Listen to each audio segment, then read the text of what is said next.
Құрбан айтта ауыз бекітуге болады ма?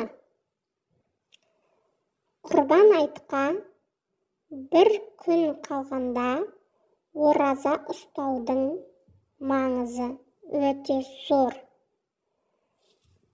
Яғни Зүл-Хиджа айының 9-шы жұлдызында болатын Арапа күні ауыз бекітуге болады.